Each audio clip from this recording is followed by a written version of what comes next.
में कौन कौन सी चीज़ें इंपॉर्टेंट होती हैं जो नेप टेबल में पर्सन को डिवाइड करती हैं। पर्सन को बदलना हम इसमें सीखेंगे पूरी तरीके से कि किस तरीके से पर्सन चेंज किए जाते हैं।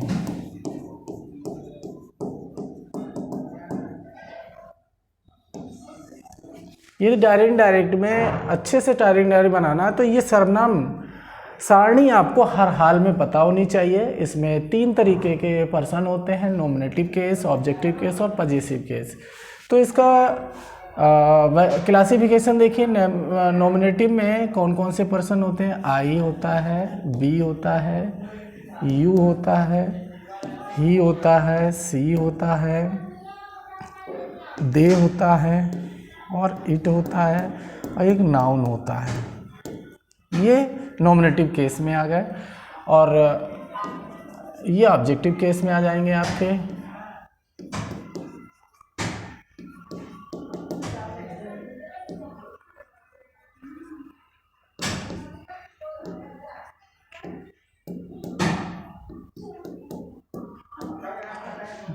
और ये आपके पजेसिव केस में आ जाएंगे।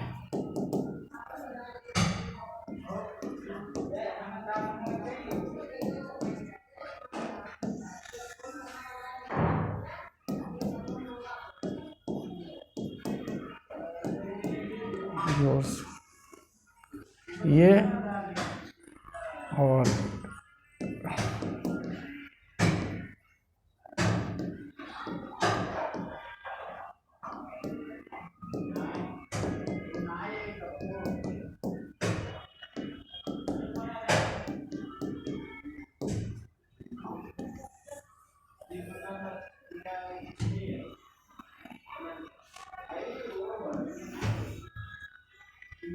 ये फर्स्ट पर्सन के प्रोनाउन है,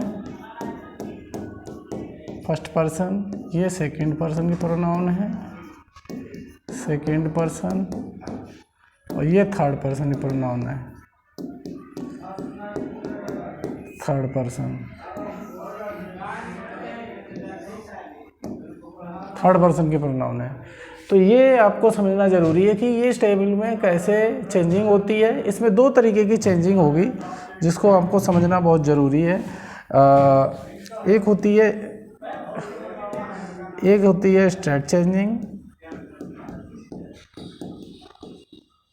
स्ट्रेट चेंजिंग, और एक होती है क्रॉस चेंजिंग, क्रॉस चेंजिंग। 2 तरीके की चेंजिंग इस टेबल में होती है जिसको आपको सीखना बहुत ज़रूरी है। इसलिए आप पूरी तरीके से ध्यान दें कि how to change a persons, कैसे ये टेबल काम करती है और कैसे डायरेक्ट से इनडायरेक्ट बनाते टाइम इनको वो बदला जाता है। तो ये नॉमिनेटिव केस के प्रोनाउन है, ये ऑब्जेक्टिव केस के प्रोनाउन है, ये पजेसिव केस के प्रोनाउन है, जिसमें आपको ये समझना है सबसे पहले कि कौन से पर्सन क्या सेंटेंस में कहाँ पे उसका प्लेस होता है। तो देखिए ये हमेशा वाक्य के स्टार्टिंग में यूज होते हैं, ये वाक्य के बीच में यूज होते हैं और ये वाक्य के लास्ट में यूज होते हैं। तो इनको चेंज कैसे करना है, इनको कैसे चेंज किया जाता है, इसका पूरा क्लासिफिकेशन समझिए और इसका पैटर्न समझिए, how to change a persons. तो देखिए ये नॉमिनेटिव केस के प्रोनाउन है, तो नॉमिनेटिव को अगर नॉमिनेटिव से बदलेंगे तो नॉमिनेटिव का ही केस आएगा।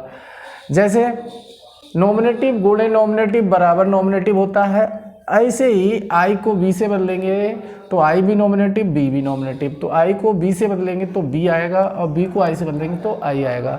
जो पर्सन जिस वैल्यू में होगा बदल के उसी वैल्यू में आएगा। आई को बी से बदलेंगे तो बी आएगा, बी को आई से बदलेंगे तो आई आएगा, बी को यू से बदलेंगे तो यू आएगा, यू को ही से बदलेंगे तो ही आएगा, यू को सी से बदलेंगे तो सी आएगा, यू को दे से बदलेंगे तो दे आएगा, यू को इट से बदलेंगे तो इट आएगा।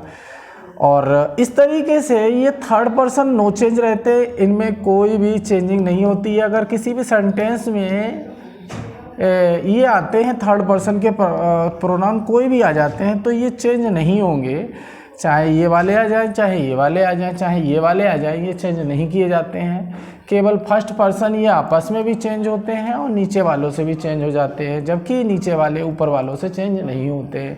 इसी तरह ऑब्जेक्टिव को ऑब्जेक्टिव से चेंज करोगे तो ऑब्जेक्टिव का ही पर्सन आएगा। जैसे मी को अस से बदलेंगे तो अस आएगा, अस को म्यू से बदलेंगे तो मी आएगा, अस को यू से बदलेंगे तो यू आएगा, यू को हिम से बदलेंगे तो हिम आएगा, यू को हर से बदलेंगे तो हर आएगा, यू को देम से बदलेंगे देम आएगा, क्योंकि ये भी ऑब्जेक्टिव का है, ये भी ऑब्जेक्टिव प्रोनाउन है। तो ऑब्जेक्टिव को गुणे ऑब्जेक्टिव बराबर ऑब्जेक्टिव, यू को देम से तो देम ही आएगा, यू को इट से तो इट आएगा। नाउन हमेशा नेम प्लेस होगा, तो जो जैसी चीज़ें होंगी नाउन वाले कॉन्सेप्ट में जैसी होंगी वो चीज़ें वैसी ही रख दी जाएंगी। और देखिए ये बहुत से बच्चे इस बात पे कन्फ्यूजन रहता है कि यू और यू, नॉमिनेटिव में भी यू रहता है, ऑब्जेक्टिव में भी यू रहता है। तो अगर शुरू में यू है तो समझ लो नॉमिनेटिव का है, और बाकी के लास्ट में और बीच में ये वाला यू दिया है तो समझ लो वो ऑब्जेक्टिव पोजीशन में होगा। इसी तरह माई को अबर से बदलेंगे तो अबर आएगा, माइन को अवर्स से बदलेंगे तो अवर्स आएगा, अबर को योर से बदलेंगे तो योर आएगा, अवर्स को योर से बदलेंगे तो योर्स आएगा, योर को हिस्से बदलेंगे तो हिज आएगा, योर्स को हिस्से बदलेंगे तब भी हिज आएगा, योर को देयर से बदलेंगे तो देयर आएगा, योर्स को देयर से बदलेंगे तो देयर्स आएगा, योर को इट्स से बदलेंगे तो इट्स आएगा, योर्स को इट्स से बदलेंगे तो इट्स आएगा। अब आपको ये समझना है इसमें क्रॉस चेंजिंग, ये तो स्ट्रेट चेंजिंग होगी इस तरीके से, क्रॉस चेंजिंग किस तरीके से होती है उसको समझना बहुत ज़रूरी है। क्रॉस चेंजिंग में क्या कहते हैं, जैसे मी को बी से बदलेंगे तो अस आएगा, क्योंकि मी है ऑब्जेक्टिव केस का, बी से बदल रहे हैं, बी है नॉमिनेटिव केस का, तो इसका ऑब्जेक्टिव केस सर्च करो तो क्या होगा अस। अस को आई से बदलेंगे तो आई का ऑब्जेक्टिव केस क्या होगा मी। इसी तरह अस को यू शुरू वाले यू से बदलोगे तो ये वाला यू ही रहेगा, यू ऑब्जेक्टिव केस का आएगा।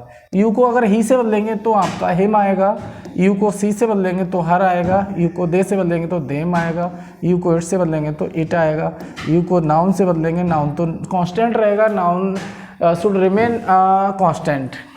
इसी तरह माई पॉजेसिव केस का है, माई को अगर बी से बदलेंगे तो अबर आएगा, और माइन को बी से बदलेंगे तो अवर्स आएगा, अबर को आई से बदलेंगे तो माई आएगा, अवर्स को आई से बदलेंगे तो माइन आएगा, अबर को यू से बदलेंगे तो योर आएगा, अवर्स को यू से बदलेंगे तो योर्स आएगा, योर को ही से बदलेंगे तो हिज आएगा, योर्स को ही से बदलेंगे तब भी हिज ही आएगा क्योंकि आगे कोई ऑप्शन नहीं है। योर को सी से बदलेंगे तो हर आएगा, योर्स को सी से बदलेंगे तो हर्स आएगा, योर्स को दे से बदलेंगे तो दियर्स आएगा, योर को इट से बदलेंगे तब भी इट्स आएगा, योर्स को दे से बदलेंगे इट से बदलेंगे तब भी इट्स आएगा क्योंकि आगे कोई नो ऑप्शन। अब इसी तरह देखो नॉमिनेटिव केस में अगर आई को हम बदलेंगे अस से तो क्या आएगा, तो आई को अस से बदलेंगे तो आई नॉमिनेटिव केस का है, तो अस का नॉमिनेटिव क्या होगा बी, आई की जगह लिखेंगे बी। अगर बी को यू से बदलेंगे तो यू आएगा, यू को हिम से बदलेंगे तो ही आएगा, यू को हर से बदलेंगे तो सी आएगा, यू को देम से बदलेंगे तो दे आएगा, यू को इट से बदलेंगे तो इट आएगा। इस तरीके से ये चेंजिंग की जाती है जिसको समझना बहुत ज़रूरी है। ये टेबल पूरे डायरेक्ट में बहुत बड़ी भूमिका निभाती है, इसके बिना आप कोई डायरेक्ट से इनडायरेक्ट नहीं बना सकते हो, इसलिए इसे ध्यान से समझें और तब जाके आप डायरेक्ट से इनडायरेक्ट ईजिली बना सकते हो और कोई वाकई में गलती भी नहीं होगी और आप आराम से डायरेक्ट से इनडायरेक्ट में कन्वर्ट कर सकते हो सेंटेंस को। अब इसके बाद आप समझिए स्पीच। सबको पता होगी कि नरेशन में स्पीचें होती हैं जो दो टाइप की होती हैं। एक स्पीच होती है रिपोर्टिंग वर्ब की, रिपोर्टिंग वर्ब, और एक होती है रिपोर्टेड स्पीच। रिपोर्टेड स्पीच होती है, एक रिपोर्टिंग वर्ब होती है, एक रिपोर्टेड स्पीच होती है। तो देखिए रिपोर्टिंग वर्ब में सिंगल कॉमा लगा होता है, रिपोर्टेड स्पीच में इन्वर्टेड कॉमा लगा होता है। तो इसमें बात को कहा जाता है, एक बात को कहने वाला होता है जिसको हम बोलते हैं स्पीकर, और यहाँ पे एक बैठा होता है जो बाकी को लिसन करता है, जिसे हम लिसनर कहते हैं। लिसन करने वाला होता है, तो इसमें बात को कहने सुनने वाला होगा एक, जो बात कही जाएगी वो इसके अंदर आ जाएगी, तो तभी वो इन्वर्टेड कामा में रखी जाती है, तो उसको बोलते हैं रिपोर्टेड स्पीच। सिंगल कामा में हो तो आप तुरंत you should know reporting verb, और इन्वर्टेड कामा में हो तो you should know reported speech. तो इसमें ये असर्टिव सेंटेंस हैं। सबसे फर्स्ट एक्सरसाइज के असर्टिव सेंटेंस ये कि एक्सरसाइज है। असर्टिव सेंटेंस में एक कंजक्शन यूज होगा जो दोनों वाक्यों को लिंक करने के लिए यूज होगा, जिसको दैट